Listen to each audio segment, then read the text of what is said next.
Chiedo al Presidente della Biennale di Venezia, Pietrangelo Buttafuoco, di raggiungerci qui sul podio. Grazie.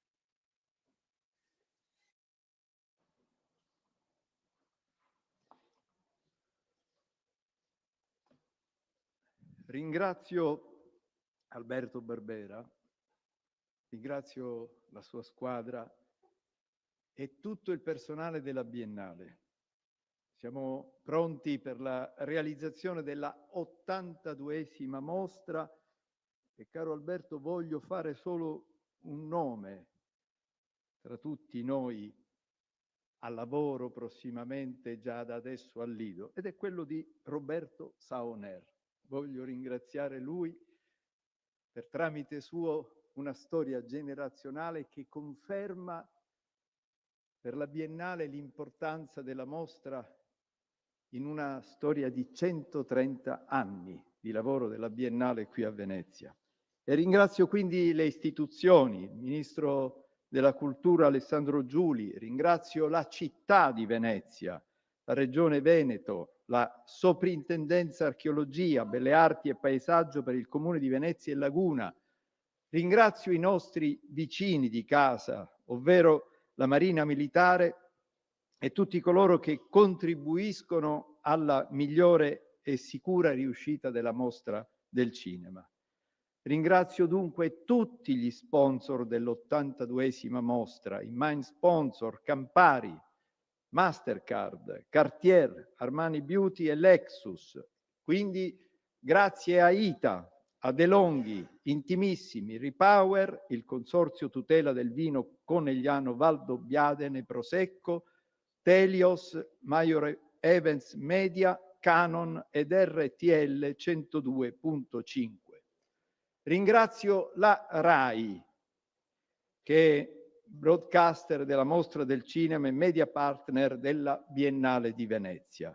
E un grazie particolare al maestro Franco Maresco, che conosce poesia e conosce libertà.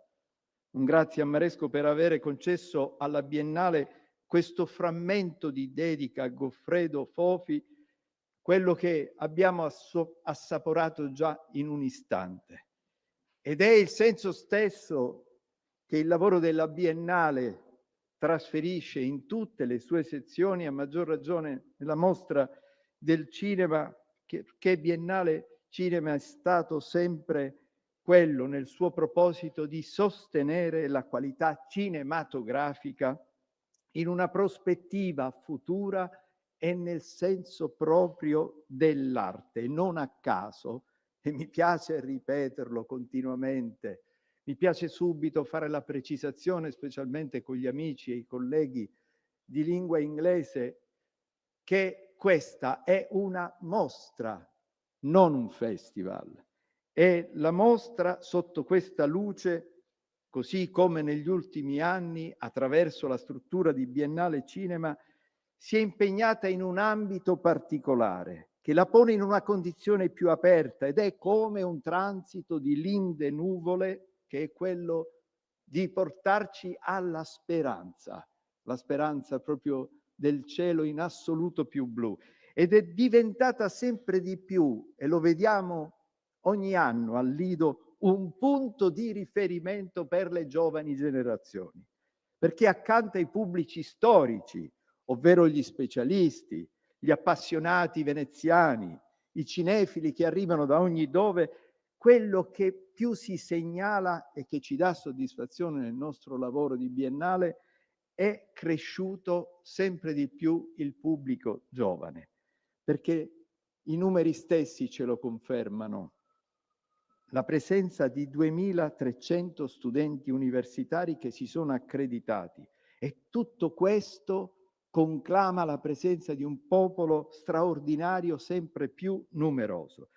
E questo pubblico nuovo, che dimostra ogni volta un affetto sorprendente per questa antica mostra, questo pubblico giovane è quello che meglio di ogni altro incontra i grandi classici italiani internazionali, oppure, e l'abbiamo verificato con entusiasmo, l'ascolto nelle affollatissime masterclass o lectio magistralis, che dir si voglia, dove gli artisti e gli autori fisicamente presenti incontrano questo pubblico. E questo è un segnale di vitalità culturale delle giovani generazioni che, posso dirlo con orgoglio, non riguarda soltanto Biennale Cinema, ma tocca e conquista tutte le altre voci di questo straordinario catalogo, dove si recita arte, architettura,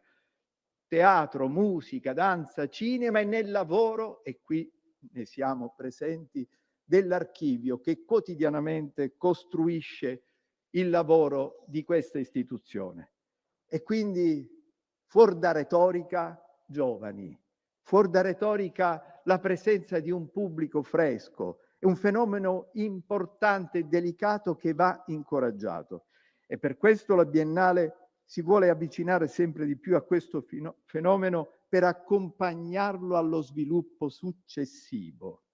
E Alberto lo sa bene, il difficile passaggio dell'essere spettatori e riuscire poi a fare un salto per esprimere ognuno la propria creatività. È la Biennale, proprio su questo si propone being a spectator, a viewer, is making an effort to try and express one's own creativity. Together with the system of La Biennale College, is making an effort in order to reach this objective. We have just together with the system of La Biennale College Blend, that is a new program for the different sectors and the artistic directors of the different sectors. Biennale College Blend on our young people, involving the different sectors and the artistic directors of the different discipline, but focusing on our young people, so as to create works that do not belong to a single discipline, but rather the ministry has just signed a new a document for the creation of a new pole for contemporary art.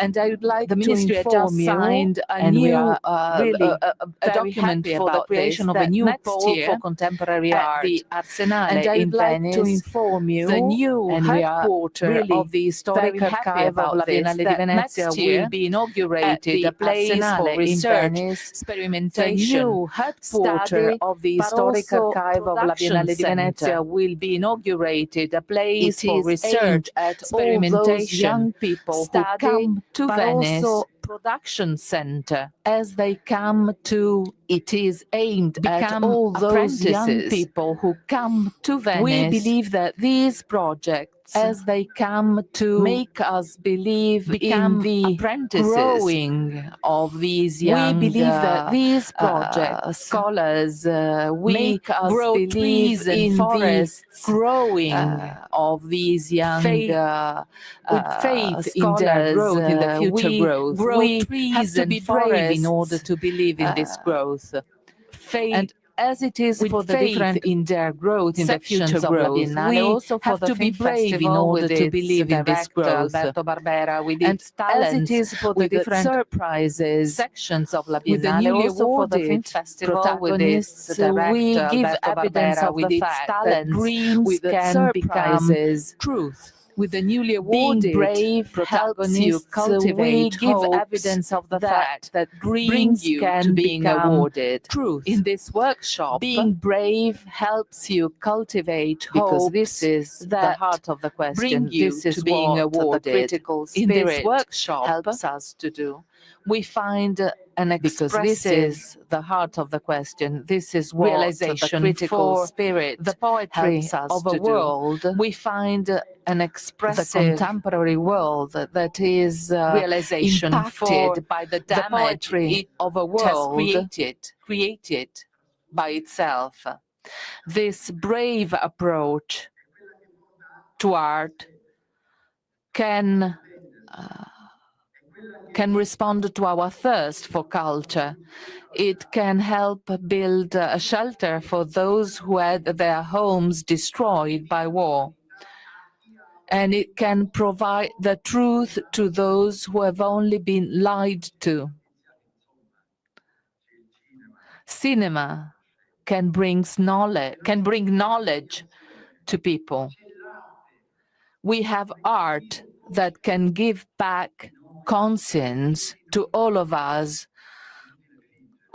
who are like ostriches hiding our head in the sand of indifference. Working with La Biennale, sitting and watching the other making their best efforts for the realization of this Biennale, I heard some rehearsals I thought of the verses of a song, Povera Patria, of 1991. And I was surprised by the fact that in 1991, the poet was proposing a clear line, a clear verse in his song. Aren't you troubled by those bodies on earth without any heat? This was written in 1991. He didn't know that in our cell phones, in the information networks, those bodies would become something we are used at, something we have become indifferent to,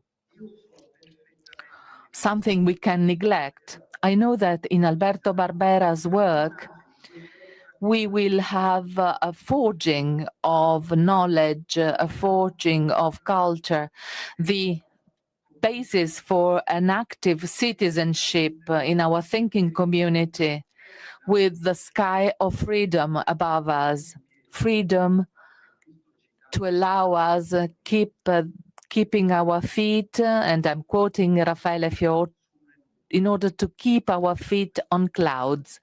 Thank you, Alberto. Thank you all.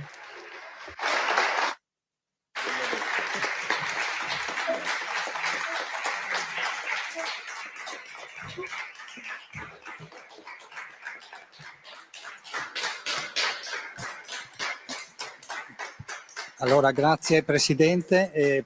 Thank you, President. The floor to Alberto Barbera. Good morning. Good morning also from me, and welcome.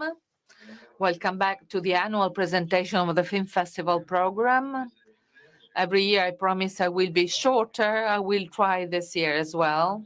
In order to do so, I will skip the preliminary information.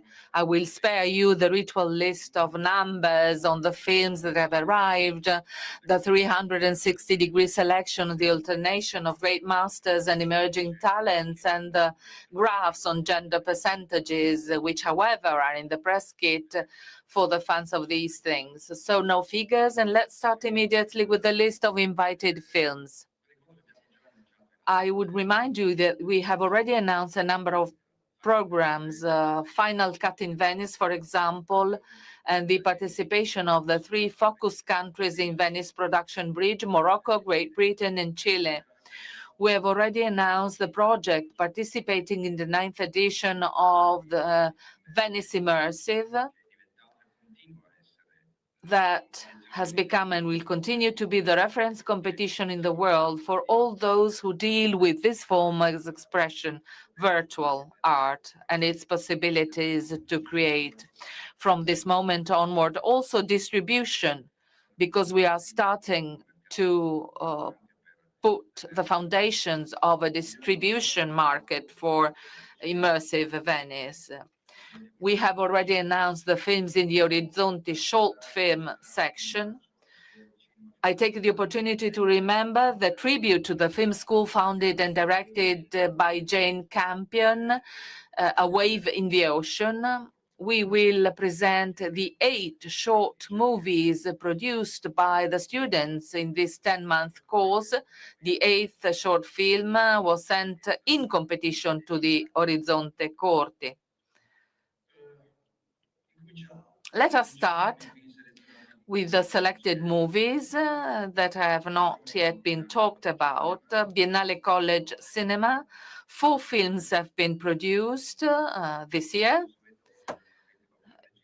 in alphabetical order. Agnus Dei by Massimiliano Camaiti, Italy. One Woman, One Bra by Vincent Chogo, a co-production Kenya, Nigeria. Becoming Human, Paul and Lee, Cambodia, USA production. And finally, a film coming from India, Sri Lanka, Secret of a Mountain Serpent. We will see this during the first 4 days of the film festival. Each movie was made by drawing solely on the financial support made available by the grant made available by the Venice Biennale, which consists of 200,000 euros for each movie. Venice Classics, restored films, 19 of them, they have already been announced, but there are also 9 documentaries. The first is Mata Hari, 2 directors, Joe Beshenkowski and James Smith.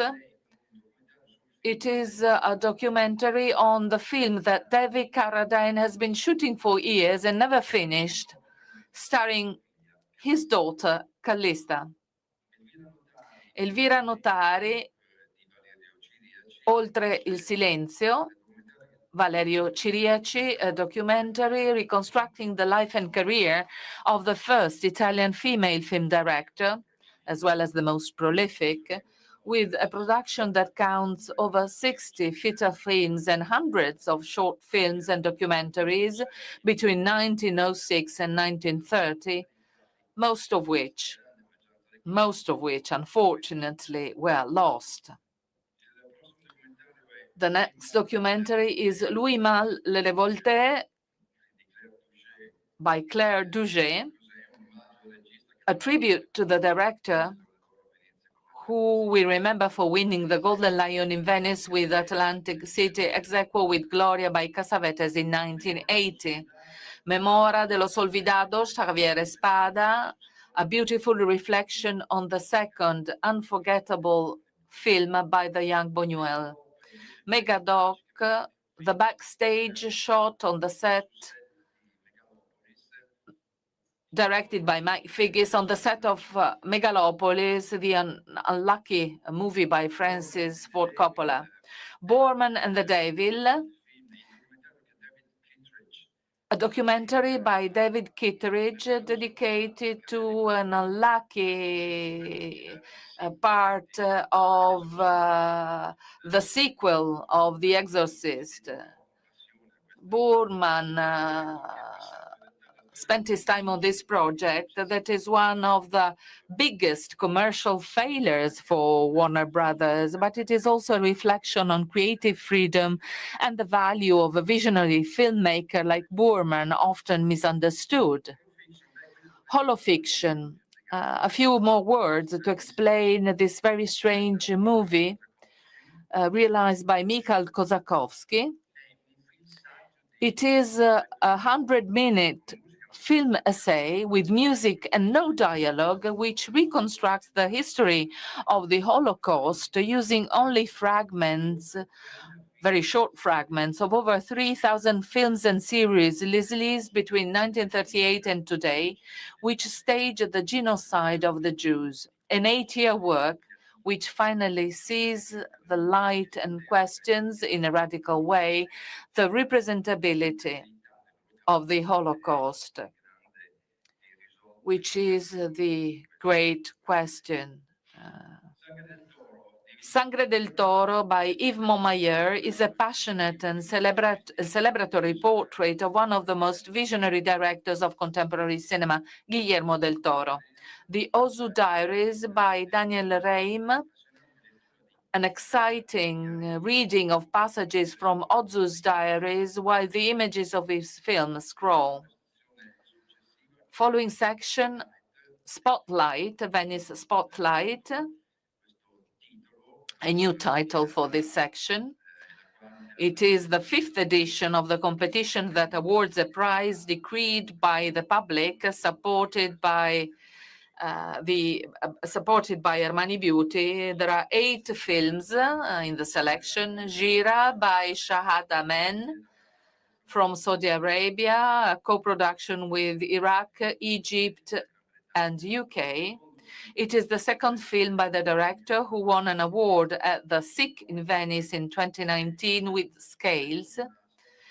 It is a road movie through Saudi Arabia starring a grandmother and a granddaughter searching the other granddaughter who fled to try and expatriate while they were on the way on pilgrimage to Mecca. Un cabo suelto, Daniel Handler, who is a writer and author in Uruguay, well known, a director, writer, and actor, well known in South America. The film takes place on the border between Argentina and Uruguay, and the protagonist is an Argentine police officer who is an Uruguayan police officer who is fleeing his country, pursued by law enforcement. It is not a thriller, but a comedy imbued with subtle humor. Made in EU. Stefan Komandarev, the director, well known in his country, made himself known to us with his previous film, Blaga's Lessons, in Orizzonti in 2023. The new film is set in a mining town where the real emergency is the poverty that reduces the workers of a textile industry of an Italian entrepreneur to accept unfair conditions in order not to lose the only possible job, inspired by real events against the backdrop of the COVID pandemic. Pozzi Ponciroli had made a name for himself for a beautiful Western, Old Harry, out of competition in Venice in 2021. This time, the director sticks to the conventions of gangster movies, but with a radical choice to tell the story without a single word of dialogue, and he succeeds, let me tell you, in doing this. La hija de la española, a film co-directed by Mariana Rondon and Marite Ugas. You will remember Mariana Rondon, who presented her first film, Pelo Malo, in 2013 in Toronto, and then won an award at the Turin Film Festival. His third film is the transposition of a novel telling about violence, desperation, and cruelty in Caracas devastated by the regime. Abra le Corps, a first movie by a Swiss director, Marielle Sguardot. It is the story of a 15-year-old girl, Emma, against the backdrop of the Second World War. She discovered that she is pregnant following a rape and challenges the repressed rural Protestant community to emancipate herself with determination from the moral hypocrisy of the village. Calle Malaga, Marianne Touzani, one of the best directors in Morocco. She was in Cannes with the previous The Blue Kaftan that was also distributed and successful in Italy.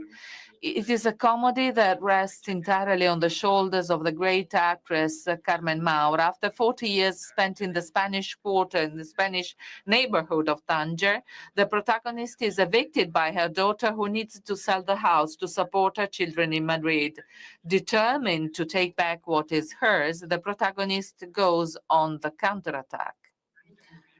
Last movie in the section Spotlight is an Italian movie, Daniele Vicari, Ammazzare Stanca. Vicari. I never get his name correctly. I apologize with Daniele, whom I have been knowing for many years. An excellent cast, Montesi, Marchioni, Thomas Tabacchi, Rocco Papaleo, among others. It is the true story of Antonio Zagari, the son of a powerful boss of the 'Ndrangheta, who moved to the Varese area, who in the 70s decided to rebel against the criminal destiny traced by his father, refusing to follow his footsteps. And here we are at Orizzonti. Feature films in this section, 19 of them. The competition will be opened by the movie on the opening of the festival.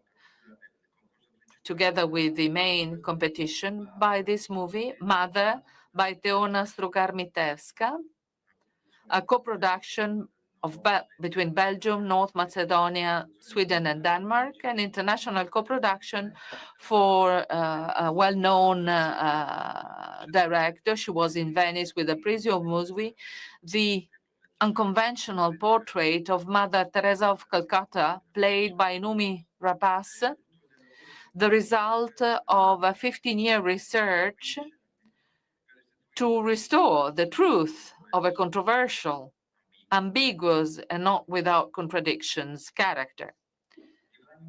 Divine Comedy,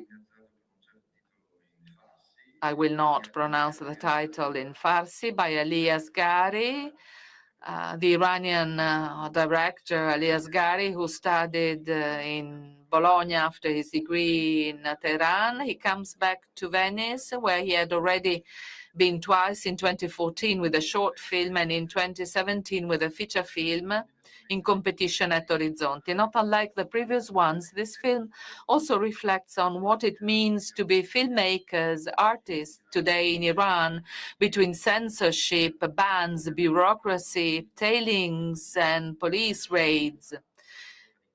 It does so in the form of a comedy, a very enjoyable comedy, by the way.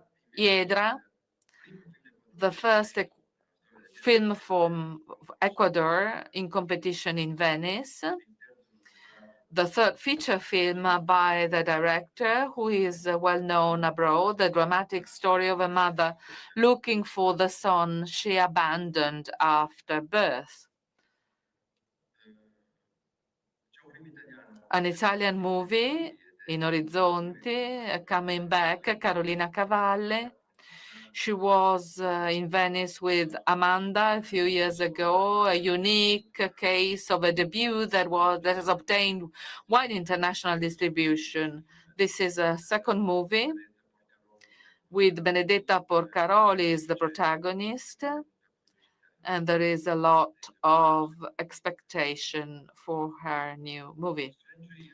Strange River, a debut movie by Jaume Calaret Muxart. I hope I said his name correctly. It is an ambitious first film, a coming of age that tells of a teenager on vacation with a family along the German banks of the Danube, a journey that inevitably coincides with the discovery of himself by virtue of the encounter with the mysterious boy who appears and disappears during the movie. Lost Land, a movie by a Japanese director, the third movie, who has always been interested in cases of people who have emigrated to other countries that are not always friendly with immigrants. In this case, the movie follows the vicissitudes of two children, brother and sister, belonging to the Rohingya minority, who are prosecuted in Myanmar, forced to flee to escape prosecution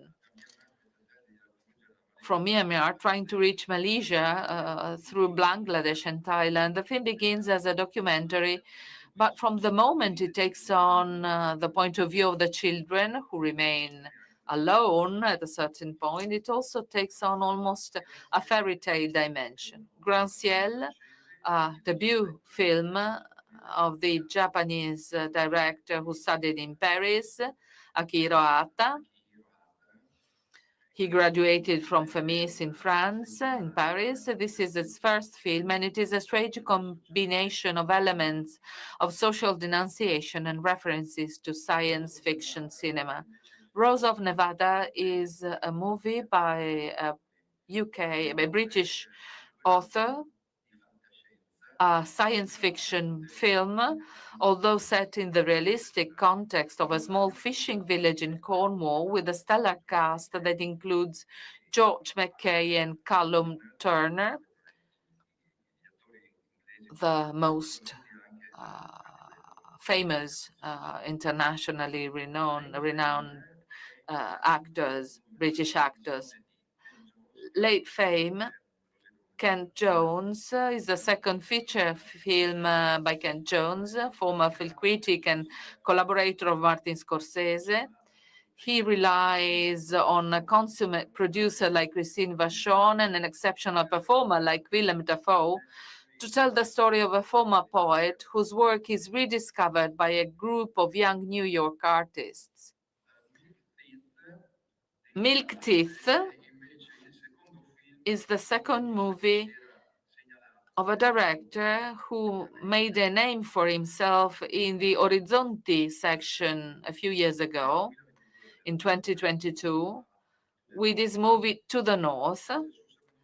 This new film, much more complex and mature, is set in the late 80s, just before the fall of Ceausescu, and take its cue from the disappearance of a little girl to reconstruct the climate of oppression and hypocrisy of the regime. Pin de Farti, with the switch with the initials reversal, is a movie by Alejo Mogillansky. The director is part of the group of independent Argentine artists known as El Pampero Cinema. 3 years ago, we made the acquaintance of the beautiful movie by Laura Citarella, Trinke Lauken. You certainly remember it. She's coming back as an actress here. And the title, with the initial reversed, refers to the theatrical test by Samuel Beckett, Fin de Partie, a starting point for a triple original interpretation. Father is the third movie by Teresa Notova, who won an award for the best film at Locarno in 2022 and won an award for best work in progress at the MIA in Rome last year. I do not want to spoil anything because you have to be surprised by the unexpected narrative of this story. En el Camino by David Pablos, a Mexican director who was in competition at Orizzonti with his first movie, La Vida Después, in 2013. He returns with his fourth film, an original love story set in the most violent part of Mexico between truck drivers and drug traffickers near Ciudad Juarez. Song of Forgotten Trees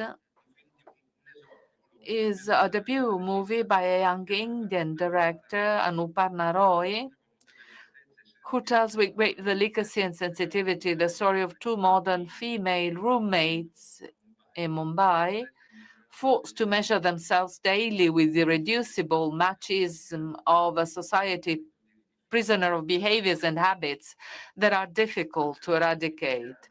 The second Italian movie by Laura Samani, Un anno di scuola, based on the novel by Stuparic.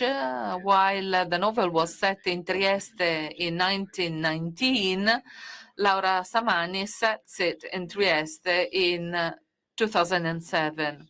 It is the second movie by Laura Samani after the promising debut of Piccolo Corpo, which was at SIC in Cannes in 2021. Gaston Solnicki comes back to Orizzonti for the third time between fiction and the documentary, a Viennese trilogy. Willem Dafoe is the manager of a historic hotel that fights to avoid the closure decided by the new owners of the hotel.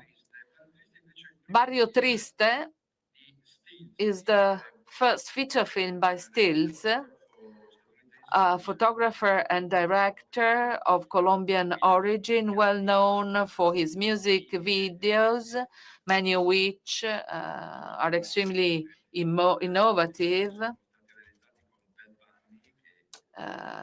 many of which were made with Bad Bunny, who also appears in the film. The film is partly related to the late Harmony Korine. From Thailand, Human Resource, the debut film of this Thai director. I will not dare to pronounce his name, Nawapul Tarom Gratanarit. His first movie had been financed by Biennale College Cinema in the first edition of Biennale College. After a few commercial works, Nawapul has come back with a film of great stylistic and formal rigor, which reflects on the problem of the world of work in an advanced capitalist society. The last movie in the Orizzonti section is Funeral Casino Blues, a bizarre movie by Roderick Warwick. Roderick Warwick. He's the co-writer of a movie that was in competition in Venice in 2023, The Theory of Everything. This movie, as a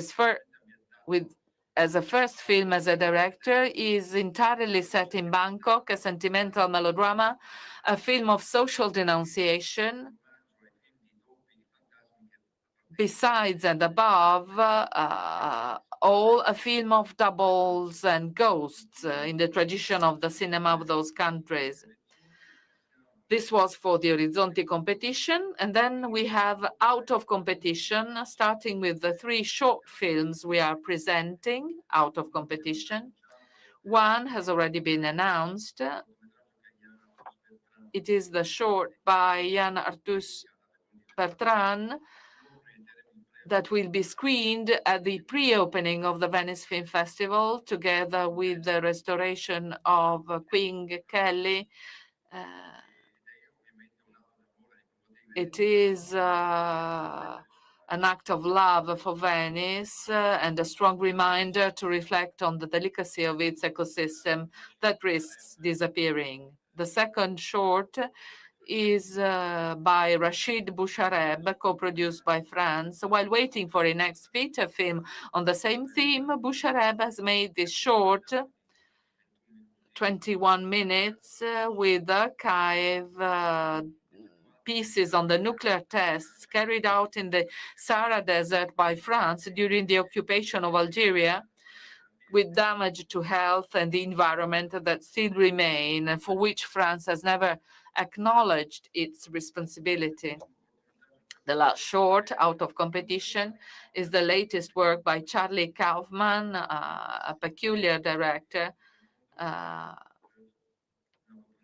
a co-production between US and Greece, shot in Athens, How to Shoot a Ghost, a visual and sound poem following the ghost of 2 young people who had disappeared, a queer Lebanese translator and a half-Irish photographer. In the words of the director, they wander the city together, finding consolation in the difficult beauty of life and its consequences.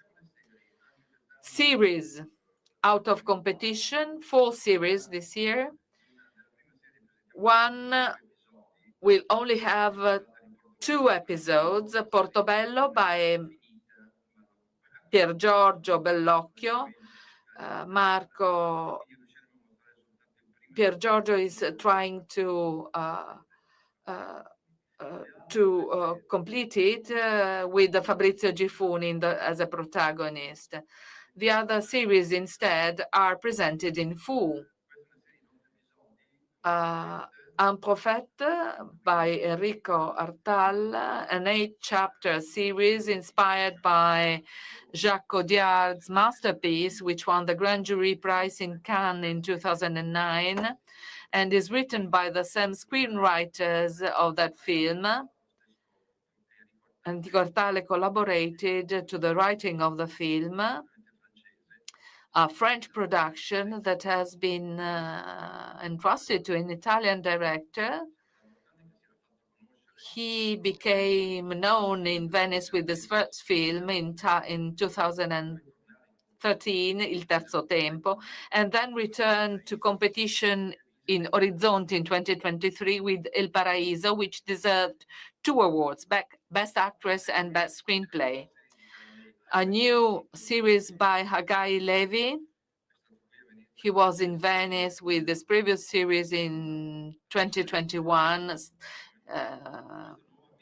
based on Bergman's Scenes from a Marriage. This new 6-episode miniseries is based on the writing of Etty Hillesum, the young Dutch Jew writer whose diaries, written in Amsterdam in 1941-1942 under Nazi occupation before being deported to Auschwitz, and are among the brightest and most courageous testimonies of the 20th century. Her books sold a lot in Italy. I repeat, the brightest and most courageous testimonies of the 20th century. The latest miniseries produced by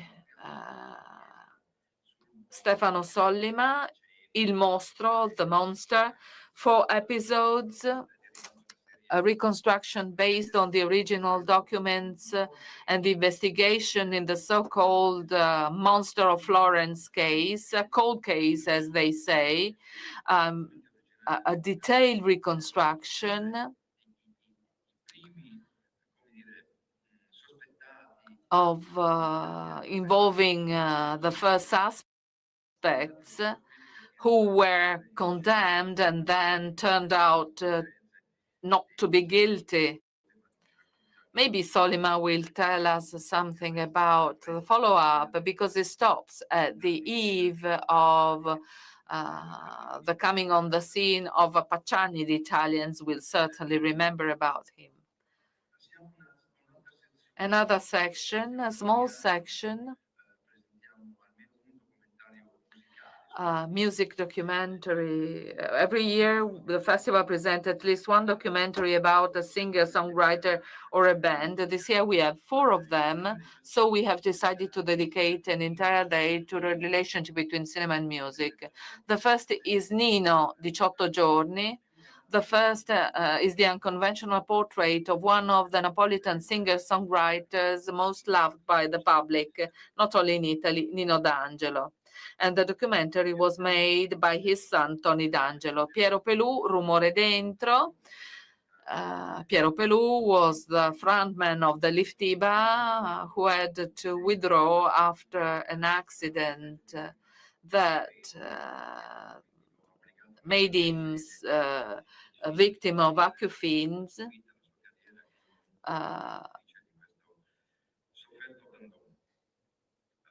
He's subjected to tinnitus and he had to retire from the scene. Newport and the Great Folk Dream is an editing of unpublished archive footage that reconstructs the history of the legendary Newport Folk Music Festival between 1963 and 1966 that came back to success after the movie by James Mangold in his biopic on Bob Dylan. You can see the legendary performance of Dylan himself, legendary performances by Dylan, John Baez, Pete Seeger, John Cash, Peter Paul and Marys, and many other singers more or less famous who made the history of American folk music. This archive footage was saved by a collector, Joey Lauro, but the movie is edited and directed by Robert Gordon. And the last of these 4 documentaries on cinema and music is Nevergreen, Francesco De Gregori. He made a series of concerts in a small theater in Milan, 250 seats. The title is Nevergreen because he decided to replay a series of songs from his past that had never been particularly successful and therefore had become nevergreens. And contrary to what he usually does, De Gregori introduces the songs in public and creates duets with other singers, Malika Yan, Elisa, Giovanotti, Ligabue, Zucchero, and Amedeo Bianchi. Out of competition, non-fiction, many documentaries, 15, more than usual, a sign that this segment of audiovisual production is growing, both in terms of quality and attention from the public. And we can only be happy about this because documentaries are really excellent in this section. We start with an Afghan director who lives in the Netherlands today, Abuzar Amini, Kabul Between Prayers, an observation of the daily life of a young Taliban who leaves the countryside to serve at an armed checkpoint in the capital controlled by the Taliban. We discover that his only desire is to be able to become a martyr one day. And his younger brother is educated in the same cause. Ferdinando Scianna, you need no presentation. Ferdinando Scianna is one of the best known Italian photographers. He was the first to be admitted in the Magnum agency in Paris. The documentary is by Roberto Andò. As Scianna was a source of inspiration for him, as Andò himself was for Tornatore. Mark by Sofia is the portrait of the designer Marc Jacobs. Sofia Coppola has been a friend of his for a long time. She reconstructs his career and the years when both were young, the New York Nights and the street show organized with Spike Jonze by Sofia Coppola herself, a very lively documentary. I Diari di Angela, capitolo terzo, the third chapter of the reconstruction by Yervan Chanikian with his wife Angela Riccilucchi. She disappeared a few years ago. They portrait and collaborate with the writer Lucrezia Lerro, who gives voice to the intimate writing of Angela Riccilucchi, telling about the artist's poetics and her illness. Janikian points out that it is a political movie. What is personal is political, they used to say in the past. And so it is easy to understand why we can say this about this movie. Ghost Elephants, we decided to tribute the Golden Lion for a lifetime achievement to this director who continues to work. We will have the world premiere of his latest documentary, Ghost Elephants, in pursuit of the tracks of a mysterious herd of ghost elephants in the jungles of Angola. As exciting as a thriller, as is often the case for Herzog's documentaries. They seem to be fiction, sci-fi movies. Jiang K, My Father and Gaddafi, a documentary co-produced. She's the daughter of the greatest political opponent of Gaddafi, a human rights activist. She reconstructs his life and his disappearance at the hands of the Libyan dictator with the use of rare and precious archival film documents showing the responsibilities of Italian colonialism in Libya and the atrocities committed against the local population. The Tale of Cillian, the new documentary by Tamara Kotevska. She had earned a double Oscar nomination with the previous film, Honeyland. This new work stages the story of a farmer and his unlikely but real friendship with the stork in the country where there is the highest number of storks in the world, against the backdrop of the economic crisis of agriculture in North Macedonia, which has forced many farmers to emigrate in search of work. Nuestra Tierra, the long-expected new movie by Lucrezia Martel, a documentary that is co-produced by Argentina, US, Mexico, France, Netherlands, and Denmark. It took many years of work, both to complete the necessary research and to find a complete form to reconstruct the case that revolves around the murder of Javier Chocobar, an indigenous man killed in 2009 in the province of Tucumán by white men trying to expel the indigenous community from their land for a mining project, a case that became famous in Argentina for a trial that is reconstructed in the movie. And Lucrezia Martel contributed to shed light on this dramatic episode in the history of the country. A remake by Ross McIlwee is the latest documentary of a director who was in Venice years ago with 2 documentaries, both starring his son Adrian. The new film is a complex and painful reflection on the dramatic events that led to the death of his beloved son, and at the same time on the value of images, his position as a director, and the incredible story linked to the proposal of a remake for one of his most famous films, Sherman's March, that Howard Weinstein made to him many years ago.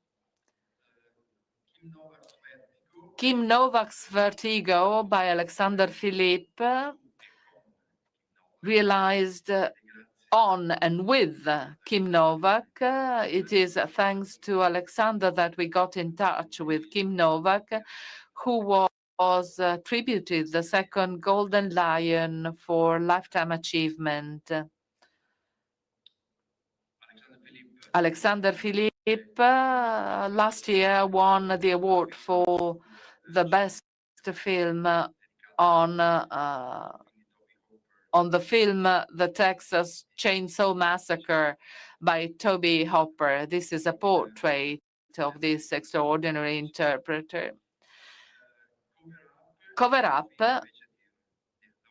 by Laura Poitras. She doesn't need any presentation. She won the Golden Lion in Venice in 2022.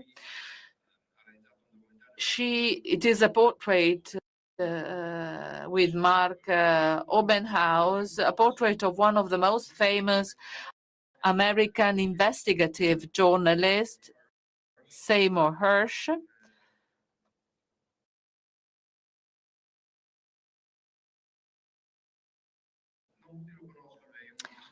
Not many know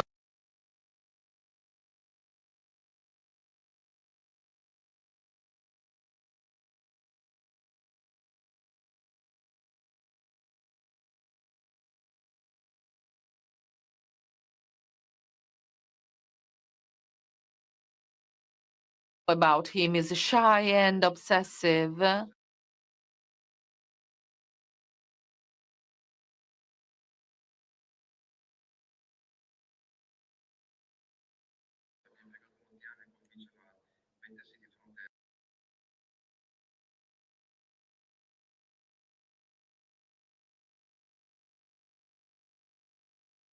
It took many years to convince him to stand in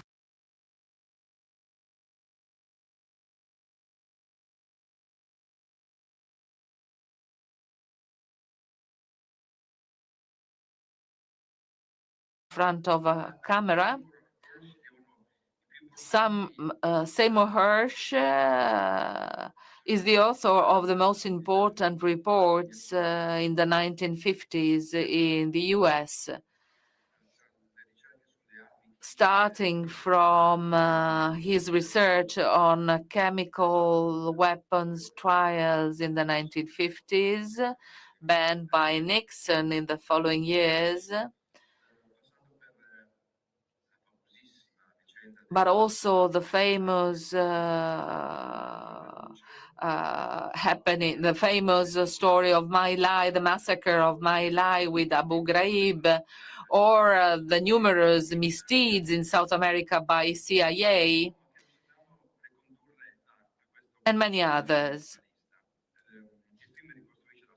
Retracing his career between ups and downs, we always have downs as well, it is a way to reread the American history of the second half of the 20th century, realizing how many are the dark and deviant sides of the politics of a country that grew up sheltered by the myth of the cradle of democracy.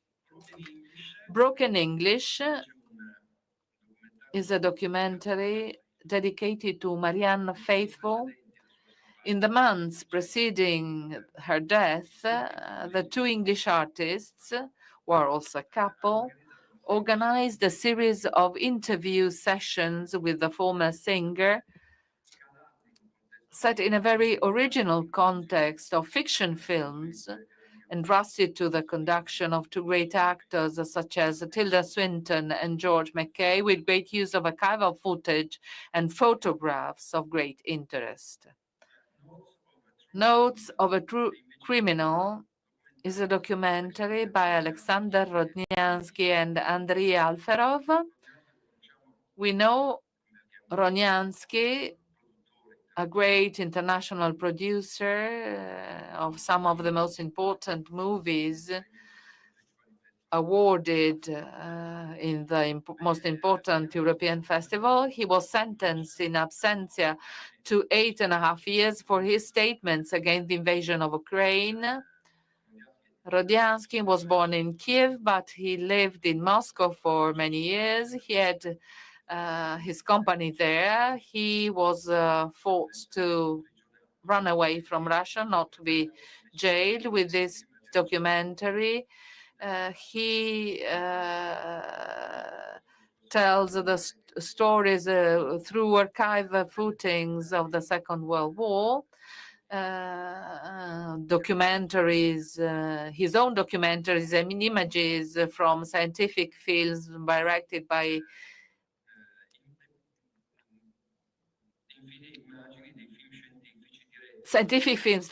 by his teacher and mentor, Felix Sobolev. The film is very personal and becomes a Soviet counter-story, which begins with the tragedy of Babin Yar, passes through Chernobyl, and reaches the beginning of the invasion of Ukraine in 2022. Alexander Sukurov is back in Venice after many years with a monster movie, a 5-year-long documentary, Director's Diary. Sukurov, between 1961 and 1995,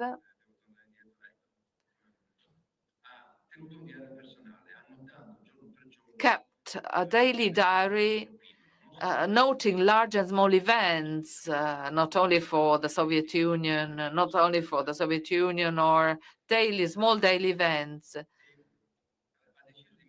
He decided to transfer these notes into a 5-hour film that year after year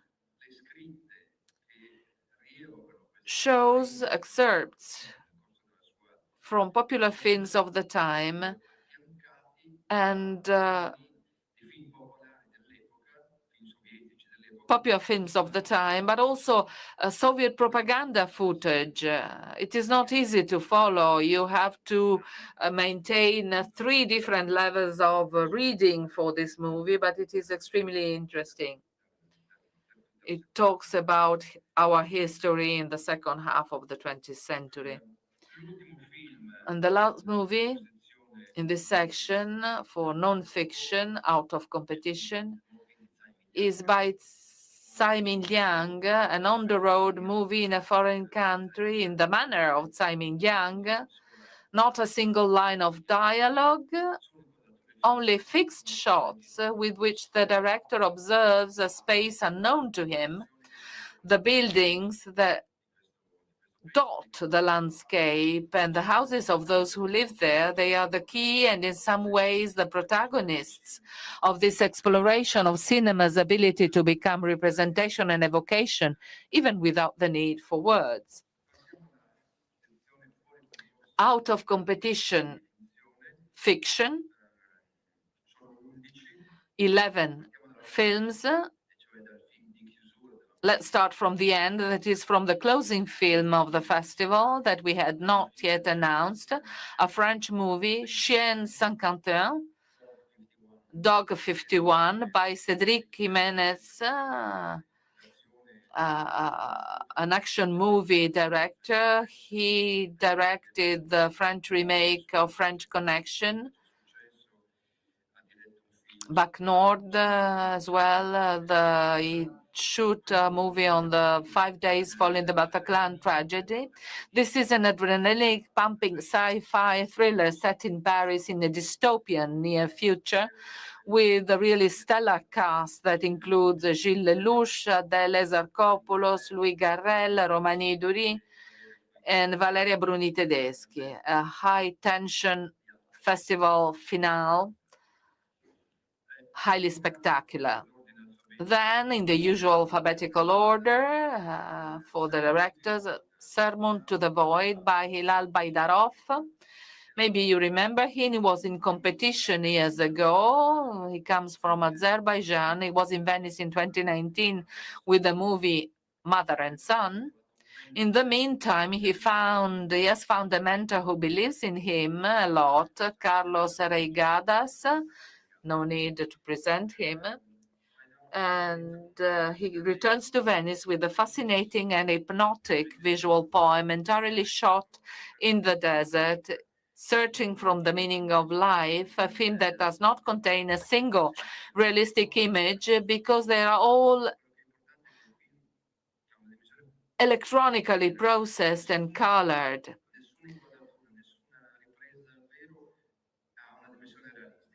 There are no realistic images. They're all processed and treated electronically, accompanied by a reiterated reflection in the form of a narration on the vanity of the world and on the need to abandon our daily obsessions to find a meaning for our existence. A tribute to one of the masters of Italian cinema by Antonio Capuano, one of the masters of Sorrentino, 85 years old. He continues to make films consistent in his search for a non-conformist cinema, contrary to the conventions of beautiful writing, in search of a truth that manifests itself in the artifices of the mise-en-scène. The theme is the undeclared war of men on women under the pretext of contending for a child after separation in the face of an inadequate judicial system. The two protagonists are Teresa Saponangelo and Vinicio Marchioni. Another Italian movie out of competition, the new movie by Andrea Di Stefano, Il Maestro. Di Stefano abandons the convention of the action movie in which he has distinguished himself so far to try to renew the conventions of the Italian comedy with the story of the relationship between an incapable tennis teacher and a talentless teenager. Pierfrancesco Favino is perfectly at ease in the figure of a loser defeated by life, but the real revelation is the boy, surprising Tiziano Menichelli. We will certainly see again in other films because he is really extremely good. Although this is the beauty film. After the Hunt,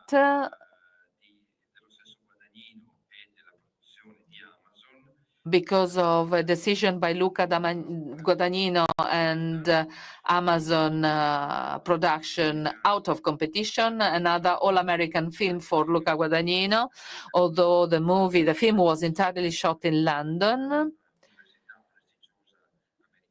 It is set in a prestigious American university. A young American actress, Nora Garrett. It is the story of a complaint of sexual violence in the context of this prestigious American university. A stellar cast: Andrew Garfield, Julia Roberts, Chloe Sevigny, Ayo Edibiri.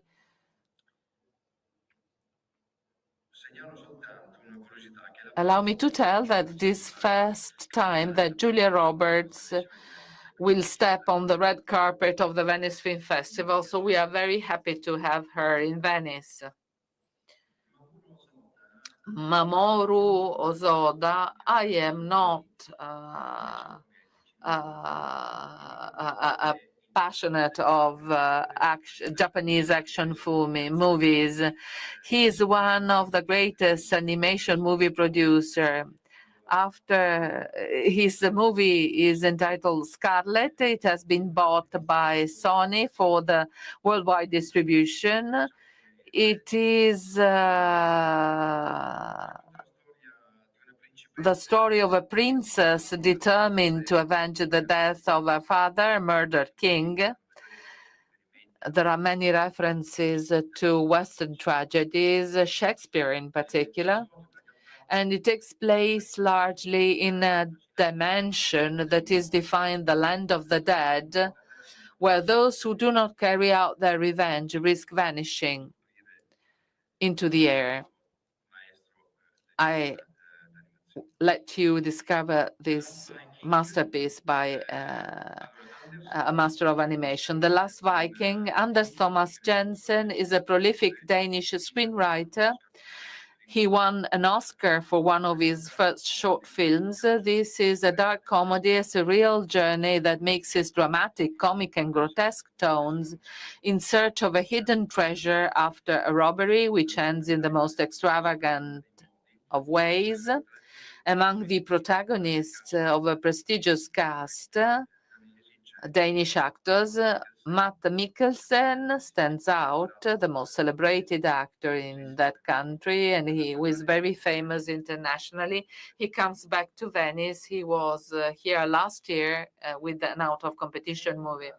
In the Hand of Dante, a movie that is being talked about, that has been talked about for 2 years, the latest movie by Julian Schnabel, long blocked for a dispute we are not going to talk about. It was blocked by this dispute between the author and his financiers. The film arrives in Venice without the cuts that had long been threatened. 2 hours and a half. Most of the movies this year, with just one exception, last from 2 hours 15 minutes up to 2 hours 30 minutes. This is the new international standard, which is quite concerning, I must say, also for those who have to program the movies, because packing all of them in our agenda is quite a problem. But we will manage also this year. This movie is based on a cult novel published in 2002. Was shot largely in Italy with an extraordinary cast: Oscar Isaac, Gerald Butler, Martin Scorsese, Jason Momoa, Al Pacino, John Malkovich, Franco Nero, and Gal Gadot. It is at the same time a journey in search of the original manuscript of the Divine Comedy, with unexpected crime story implications, but it is also a journey through time to find Dante and his search for the literary and sentimental absolute. Another Italian movie out of competition by a young director, one of the most promising young Italian talents, Paolo Stripoli. He made his debut with the genre movie, a horror movie, last year. He is shooting now a movie with a prestigious cast. I will not spoil the plot. You will discover it yourself. Suffice it to say that we are in a quiet mountain village that hides a terrible secret. In Venice, it will be one of the two Italian films, Mezzanotte, at midnight. Gus Van Sant, it is the happy return of one of the protagonists of independent American movie. He had been absent since 2018 because he made television in the meantime. It refers to something that happened in reality. A broker who was a guy kidnapped the director of a loan agency, denouncing that he had been scammed and demanding compensation and apologies. The protagonist is Bill Skarsgård, but there is also an important interpretation by Al Pacino. We are happy to have Gus Van Sant back to cinema with a beautiful movie. The last movie in this section out of competition, it is the last Italian movie out of competition, Orfeo, a debut movie by Virgilio Villoresi. Virgilio Villoresi, Tuscan by birth but Milanese by adoption, is an appreciated director of experimental films, music videos and commercials for major fashion houses. He is well known abroad. He makes his movies with artisanal animation techniques inspired by the cinema of Jan Swartzmeyer, Zeman, and McLaren. Even this last film, based on the unfortunate, at least for the time, comic poem by Dino Buzzati. It is an entirely self-produced and self-financed movie, a bit in the manner of Coppola, if you pardon the comparison. It is made by contaminating live footage and graphic animation that aims at visual effects of great suggestion and originality. It is the second Italian film at midnight, Mezzanotte. Last section, 21 films in competition this year, one less than last year. I always hope I can manage to go down to 18 movies, but every year I have to exceed that number. We begin, and you already know, with La Grazia by Paolo Sorrentino, the opening film on the evening of the 27th of August. I am not anticipating anything so as not to spoil the surprise of a movie that really bets on its originality. In alphabetical order, another expected movie, The Wizard of the Kremlin, by the homonymous novel by Giuliano da Empoli, with a screenplay written by Assayas himself and Manuel Carrero, who also appears in the film in a quick cameo.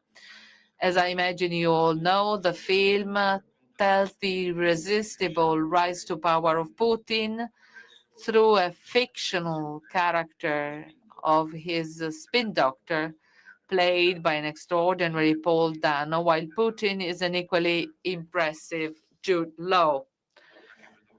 Also, this movie is 2 hours and a half. Jay Calais, the new film by Noah Baumbach, the third movie in competition in Venice by Baumbach, a comedy written in collaboration with his wife, Greta Gerwig, and shot largely in Italy. At the center, a successful actor in an identity crisis played by George Clooney, in a great shape. and at his side many actors, Adam Sandler, Bill Kudrup, Laura Dern, and many others. Kautan Ben Anya had emerged in Orizzonti with the first movie. She was in competition 2 years ago in Cannes. She's back to Venice with this movie, The Voice of Hind Rajab, one of the movies that will most impress the audience and the critics. And I hope there will be no polemics.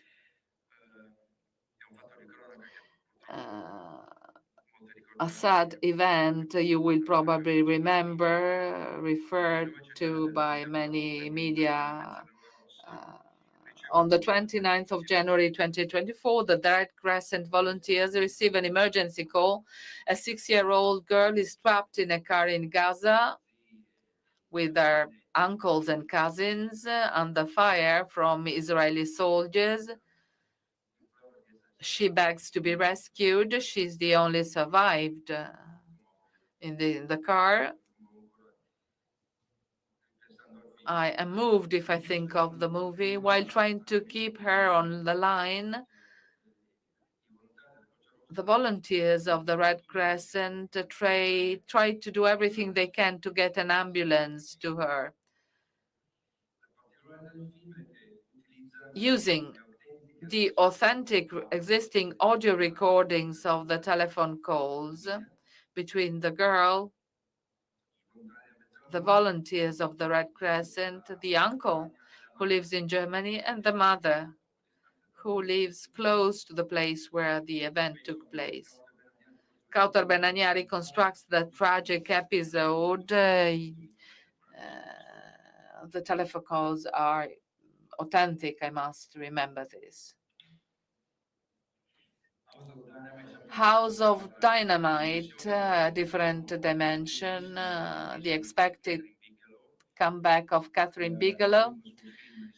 Her latest movie was in 2017, and it is therefore a great pleasure to greet her back in competition.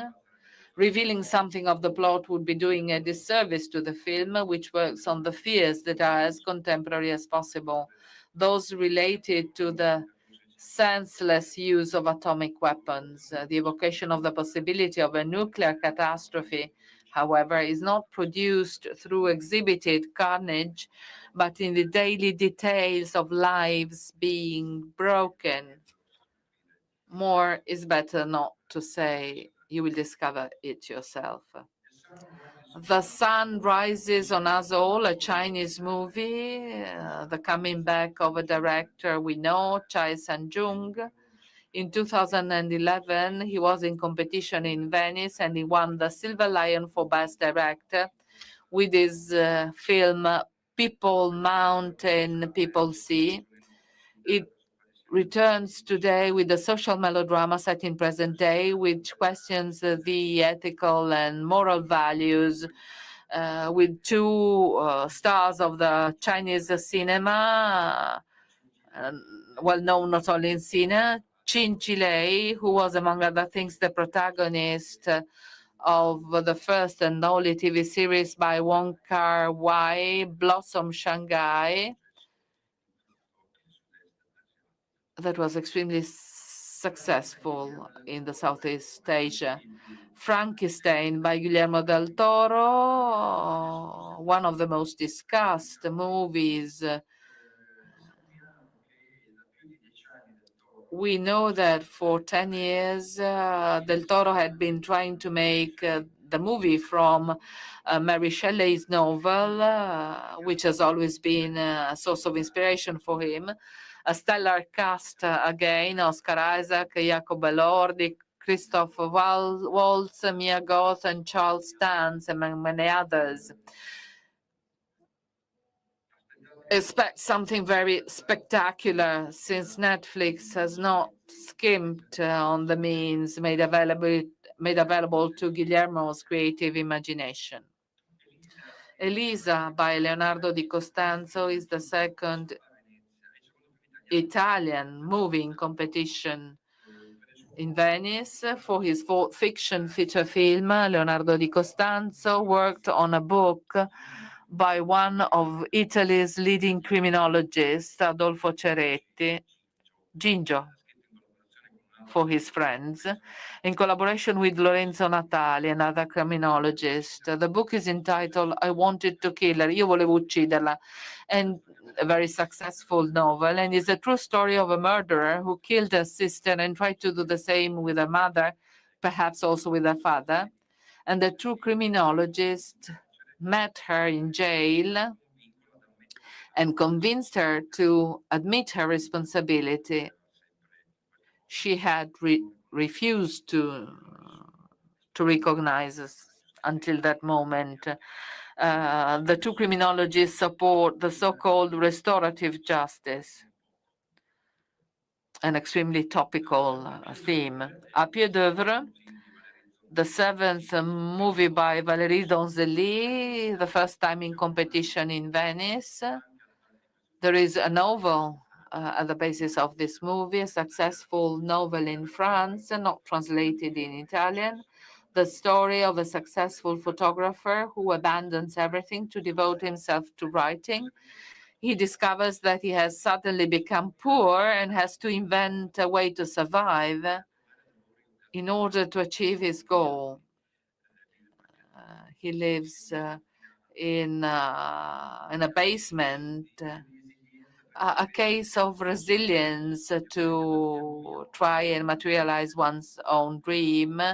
Bastien Bouillon is very good at interpreting with delicacy and irony the role of an individual willing to do any job, even the most humiliating, in order to safeguard his freedom. Silent Friend is the new movie, the sixth or seventh movie by Ildiko Enyedi, one of the most important Hungarian directors. It is shot in different eras, 3 episodes, the first in 1908, the second in 1972, and the third in 2020. It is shot with different supports, the first in 35 millimeters, the second 16 millimeters, and the third in digital.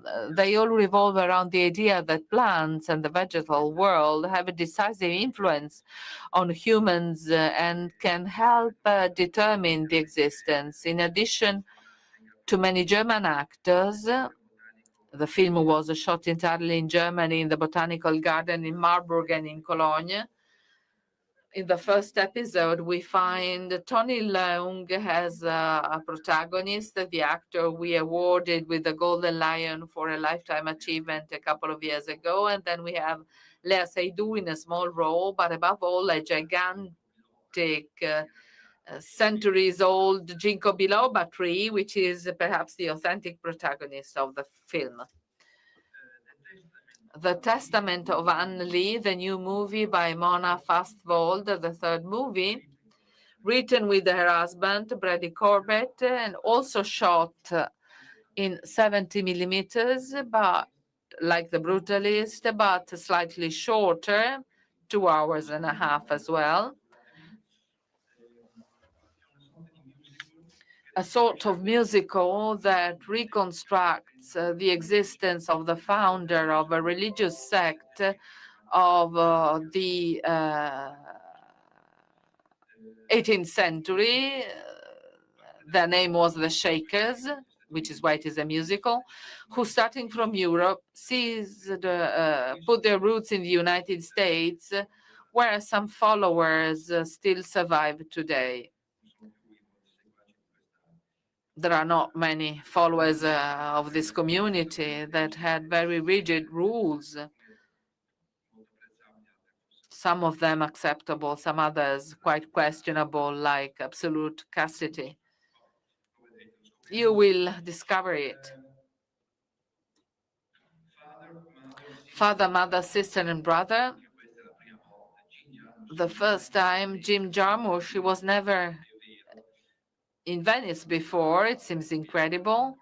I tried to bring him to Venice in the past years, but Cannes had always prevailed. We managed to have him this year. We are particularly happy because it is a 3 episodes movie with an incredible cast, with Kate Blanchett, Adam Driver, Charlotte Rampling, Tom Waits, Vicky Krieps, India Moore, and Lika Sabat, and many others.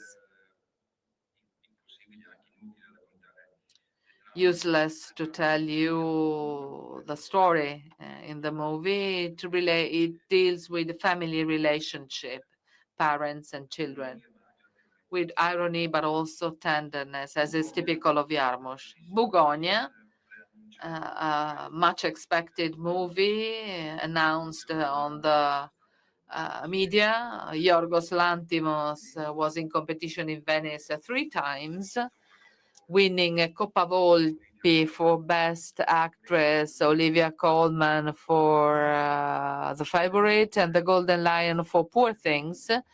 This is the remake of a Korean movie of 2003, not too well known, which is why I will not spoil the story of the movie. It is a sci-fi story with lots of surprises. The protagonist is Emma Stone, her 3rd collaboration with Lanthimos. Not the last, I think, as well. And the other Italian movie in competition is Duse by Pietro Marcello, who returns to Venice after Martin Eden, with which Luca Marinelli won the Coppa Volpi for his best performer. He returns with a film about the last years of Eleonora Duse, played by a magnificent Varelia Bruni Tedeschi, with his most ambitious film for Marcello. The cynic reinvention of the past and its protagonists, Leonora Duse, Mussolini, D'Annunzio, is reflected in the use of authentic archive footage, which is usual in Marcello's movies, but this time they are used in a truly extraordinary way, with the long journey of the body of the unknown soldier that crosses Italy from the Alps to the Vittoriale in Rome, where it was buried, and it follows the evolution of the events and the attempt of Duse to go back to theater. Un film fatto per bene, the fourth Italian movie in competition this year. Franco Maresco is also back. He was in 2019 with La Mafia non è più quella di una volta, that earned him the special jury prize. The pretext of the film is the film never made about Carmelo Bene, although it is a movie about Carmelo Bene, and you will see the text is a long, self-ironic and bitter reflection on his personal obsessions, the inability to finish the films. He has started the contempt for what Italian cinema has become, the desire to escape and isolate himself from a world in which he does not recognize himself. Speaking of unfinished films, you have seen at the beginning the images dedicated to Goffredo Fofi. You will see other images at the end of this press conference. And then you will see a 3rd excerpt during the film festival, parts of an unfinished movie. Maresco started a few years ago on and with the Goffredo Fofi that was interrupted and not yet edited. We hope the movie will be finally produced. If you want to stay here at the end of the press conference, you see another 5-6 minutes dedicated to Goffredo Fofi. Goffredo bellissimo. Orphan by Laszlo Nemes. He started with a film in competition at Cannes, Saul's Son. Another film in 2018 in Venice, Tramonto. Orphan is perhaps his most personal film to date because it is based on his father's memories. And perhaps for this reason, Nemes renounces some of the characteristics of his cinema, the long and enveloping sequence shots that he had seduced us with for his first two films, to choose a straight and hard path of a story set in the days immediately following the Hungarian revolt against the communist regime. But it is a movie about the story of this boy who still waits for his father, who had disappeared during the Second World War. He has to come to terms with another possible father. The second French movie, the third French movie in competition is L'étranger by François Ozon. We must recognize the courage of Ozon for having decided to attempt a new film adaptation of Camus' novel after that of Visconti in 1967 with Marcello Mastroianni in the role of the impassive protagonist. In this case, the role is entrusted to Benjamin Voisin, one of the most talented young French actors. Unlike Visconti's film, this film is in black and white, but I leave it to you to discover other differences. Park Chan-wook, another movie that was given for granted in the Italian selection. Park Chan-wook was in Venice 20 years ago with this film that concluded this trilogy on revenge, La di Vendetta. This movie is taken from a novel by Donald Westlake, The Axe. Costa Gavras had based his 2005 movie, Headhunters, The Axe in English. In short, it is a story of a manager who lost his job, and 2 years later, he decides to eliminate all competitors for the new positions he aspires to.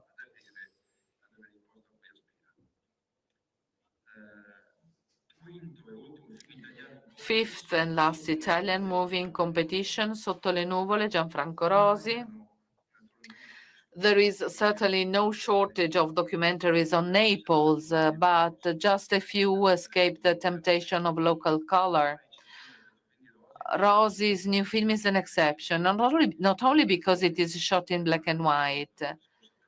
Rosi spent 3 years in Naples in order to compose an affectionate and philosophical, ironic mosaic that brings together past and present grave robbers and firefighters, archaeologists and prosecutors in the Republic, the humanity of a street teacher, and the echo of a war in a Syrian ship carrying grain from Ukraine. You will discover the movie yourself. Benny Safdie, one of the two brothers, who is alone in the creation of this movie. Also, his brother is working alone to another movie that will be screened in the autumn, The Smashing Machine. It is the real story, the true story of Mark Kurt, a wrestling champion of the 90s, played by Dwayne Johnson, who is himself a wrestling champion, better known as The Rock before becoming an actor. Next to him, we have Emily Blunt in the part of his wife in a memorable performance. Last movie, and we've come to the end of this long list of titles, is the first film by Shu Qi, one of the greatest actresses in Asian cinema, the muse of Hu Xiaoxian. She interpreted at least 3 of his movies, 3 times, The Millennium Mambo and The Assassin.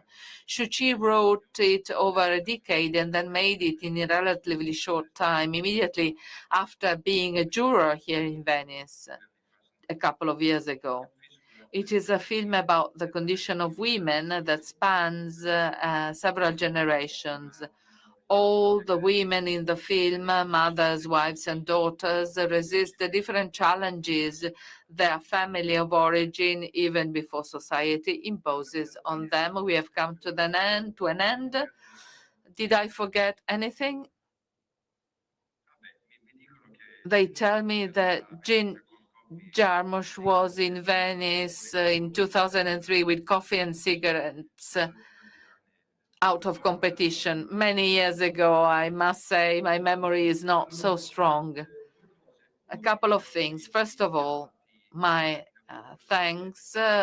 President Buttafuoco started by thanking everybody at the beginning of this press conference. My gratitude goes to President Buttafuoco, who has supported me in these 2 years of activity, granting me full freedom of movement and selection. I want to thank Andrea Del Mercato, the best general manager of La Biennale, although he's very shy, Deborah Rossi, who also directs the Historic Archive for Contemporary Arts, my assistant, Angela Savoldi. You know her better than me because she's sending letters and messages. So when they get the invitation, she's thanked by everybody. The group of people who supported me in the research and selection of the films, we started at the beginning of January.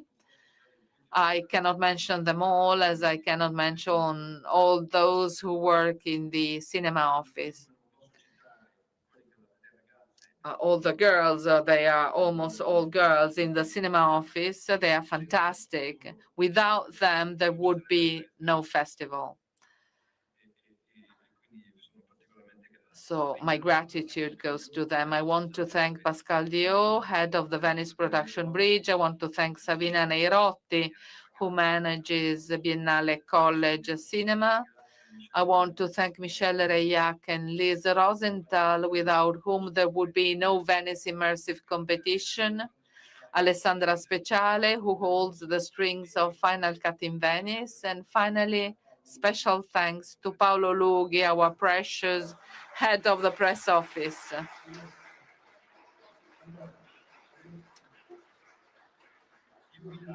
Before closing, we will show you another clip, 6-7 minutes from this Franco Maresco's unfinished film about Goffredo Fofi.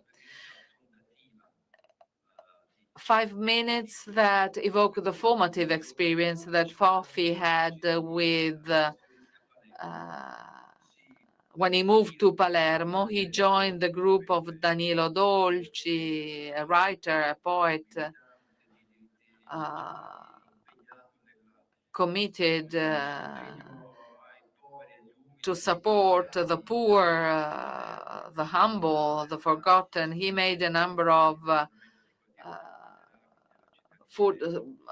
He fasted for many days. And Goffredo Fofi, he was 18-year-old. He made these activities with Danilo Dolci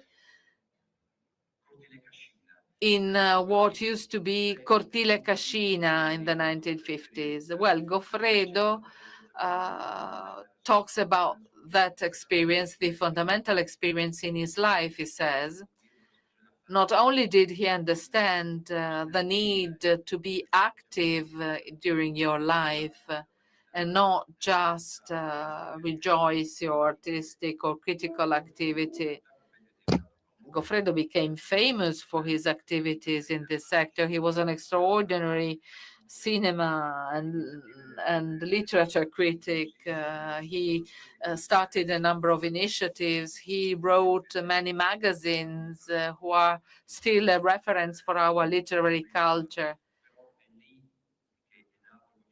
But Goffredo Fofi started there. And as you will see in this clip, he would have always liked to go back there, because rather than vanity as an intellectual, what was really important for him was his being a person, an active person, fighting against everything and everybody to give a meaning not only to his life, but to his human dimension,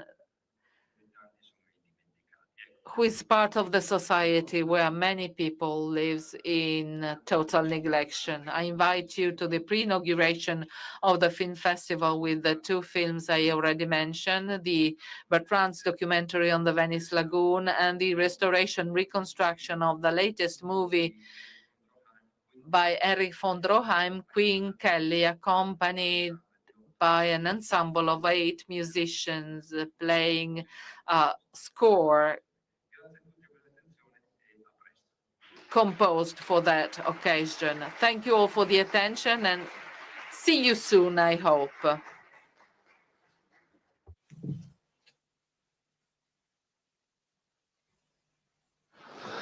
Goffredone. Ciao. Ciao. Voilà. Grazie per essere venuto. Non dire scemenze. Mannaggia.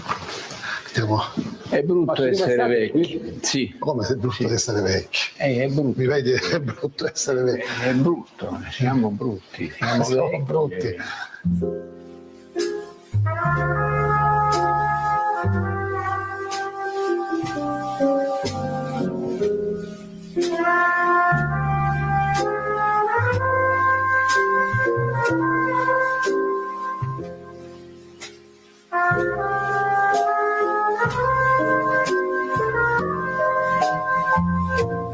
La contraddizione è nel fatto che io godevo a occuparmi dei bambini e dei morti di fame.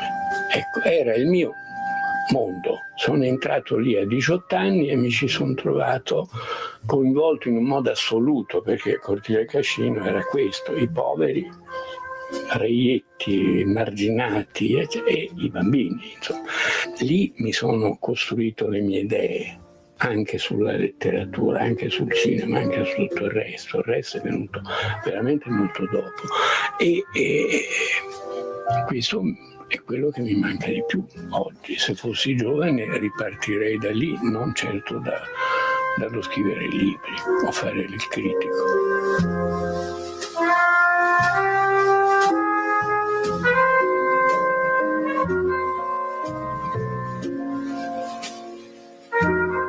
Noi abbiamo recuperato delle foto e qui ce n'è una tua, tu qui sei proprio nel periodo di cui stai parlando. Qui no? è il digiuno, il primo digiuno, mi pare fine 56, nella baracca di Cortile Cascino in cui io abitavo. Che era tutta tua, diciamo. Sì.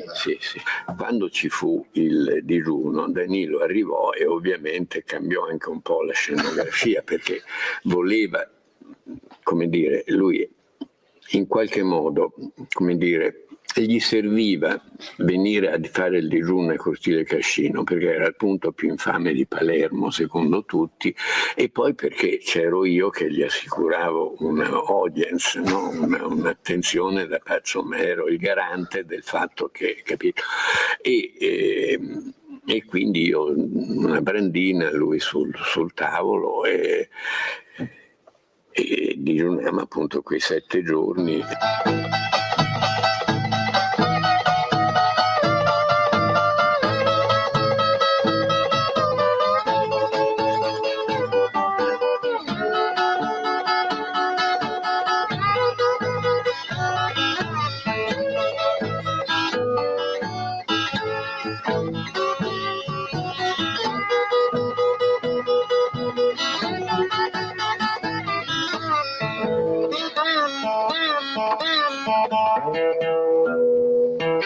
I primi giorni tu soffri la fame, poi entri in un altro stato in cui non te ne frega più niente di mangiare. Mi sembrava di essere il principe Andrei in Guerra e Pace quando muore, cioè guardi il mondo come da un altro pianeta. Il digiuno ti dà una libertà, la testa va per conto suo, il corpo non conta più un cavolo, insomma, e non senti più la fame. Al 4º giorno io proprio finiva la fame e ero una specie di beatitudine. Gli ultimi 2 o 3 giorni erano proprio... Così devono essere esperienze mistiche. Sì, un'esperienza mistica.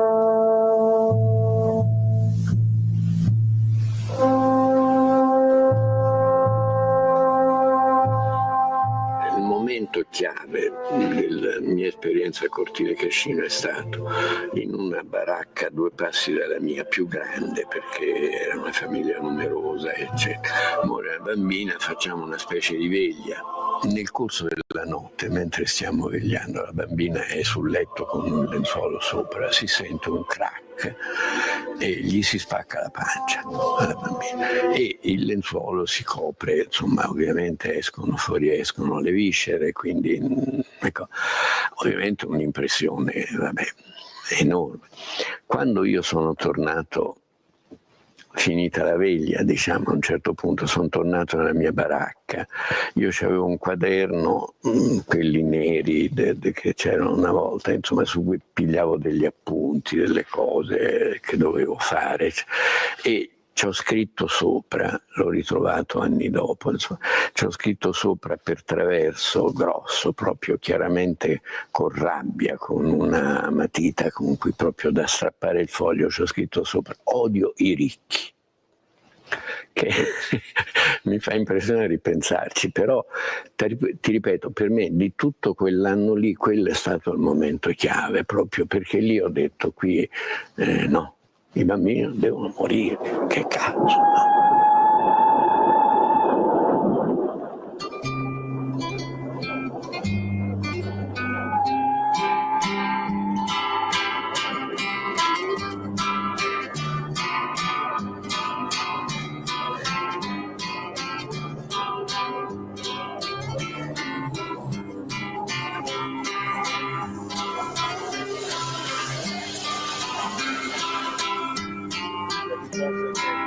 Sono talmente e infinitamente tante che una nega l'altra.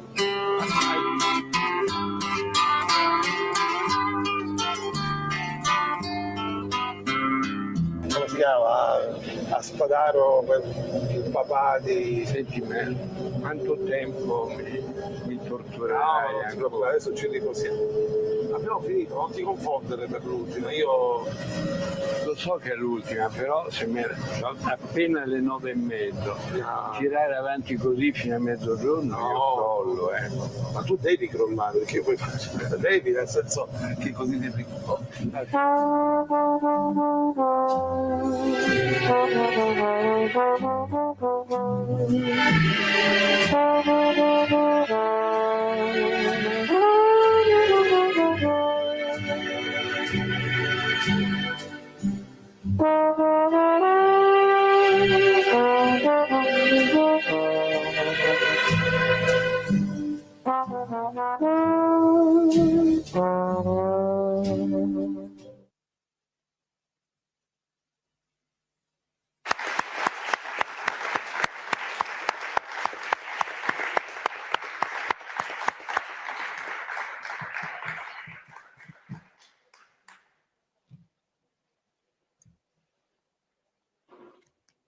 Finita, eh?